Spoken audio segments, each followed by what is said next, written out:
يا صباح الهنا، يا صباح الجمال، صباح الطاقة الإيجابية وروايح الشتاء اللي داخلة علينا والمعجنات والمخبوزات اللي هنعملها طول الشتاء إن شاء الله بأمر الله من حاجات موجودة عندك في البيت. اللهم صل وسلم وبارك على سيدنا محمد وعلى آله وصحبه أجمعين. نبدأ الفيديو بتاعنا كده. اللهم صل على سيدنا محمد.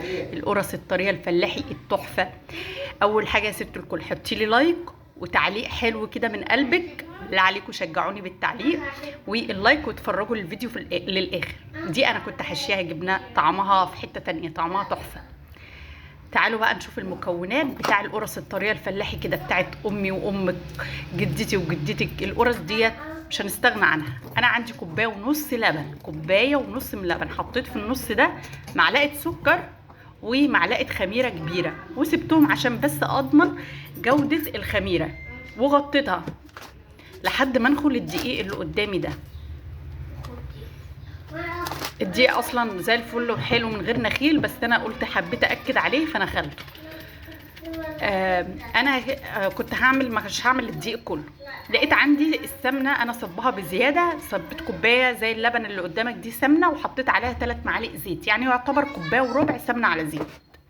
سمنه بلدي بتودي الطعم في حته تانية. ما عندكيش حطي زيت، ما عندكيش حطي زبده، اللي عندك اي ماده دهنيه عندك حطيها، ما فيش حاجه هتقف قدامنا.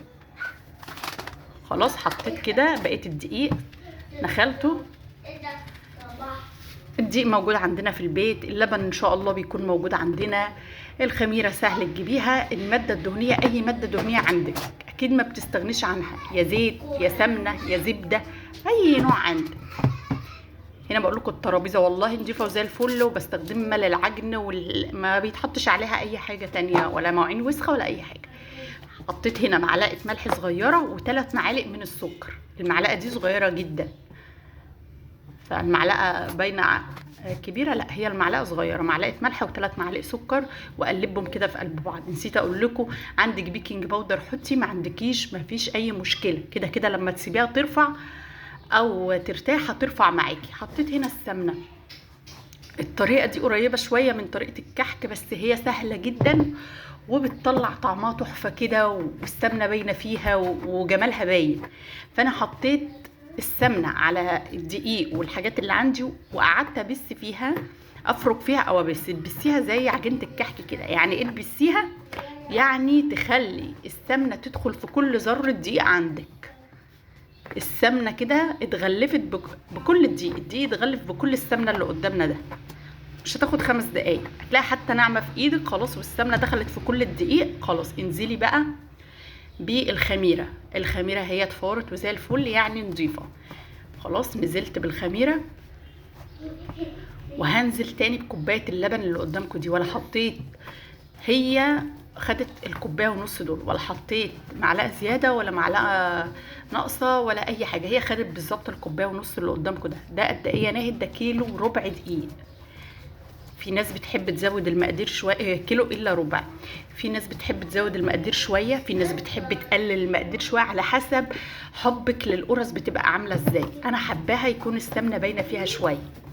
خلاص طلعتها بقى وعجنها راحه جايه كده. افضلي ادي في العجينه، وتروحي وتيجي معاها، تروحي وتيجي معاها، سهله. سر نجاح العجينه ايه بقى؟ ان ايدك تتمسح كلها من العجين. ايدي اتمسحت في ثانيه من العجين اللي فيها.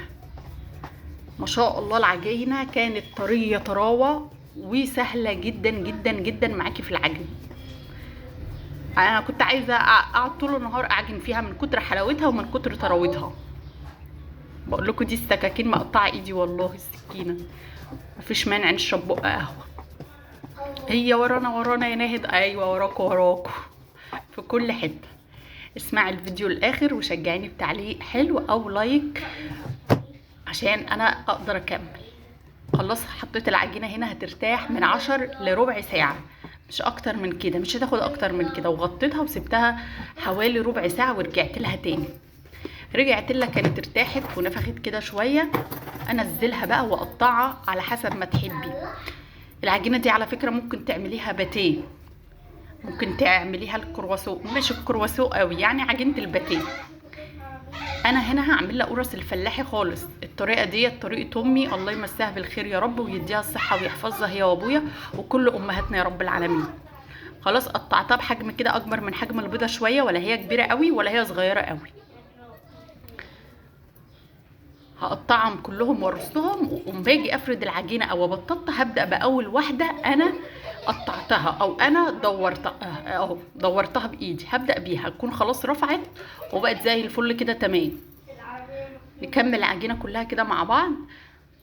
قومي اعمليها، مش هتاخد منك ربع ساعه والله العظيم. وغطيتها وارتاحت برضو تاني، وخلاص هفردها بقى. بتتفرد معاكي بصي هوا، سهله جدا، لان المقادير ما شاء الله مظبوطه وحلوه وما شاء الله سهله.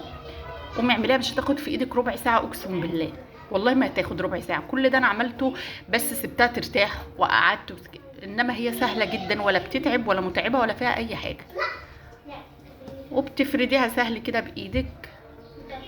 هي اصلا بتتداير لوحدها، بتعمل دايره لوحدها. ليه؟ لان العجينه ارتاحت والعجينه طريه. في 3 قرص كده انا هعملهم بحشوه الجبنه اللي عندي. انا ما عنديش، انا قمت كده صحيت من النوم قلت هنفطر قرص وشاي بلبن. كان عندنا جبنه نفطر بيها، حشيت 3 من الجبنه. طبعا في ناس بتحب تحشيها جبنه، في ناس هي ساده افضل حاجه طبعا. تاكليها بعسل، عسل ابيض، عسل اسود، تاكليها بجبنه بيضه، جبنه حادقه، بصوا حته تانية. اكله كده بتفكرنا بريحه زمان. حشيت ال3 دول، فردتهم. لازم تفرديهم الاول وبعدين تحشيهم، مش هتحطيها في العجينه وهي مكوره كده، لا هتبططيها او تفرديها وبعدين تحشيها من الجبنه.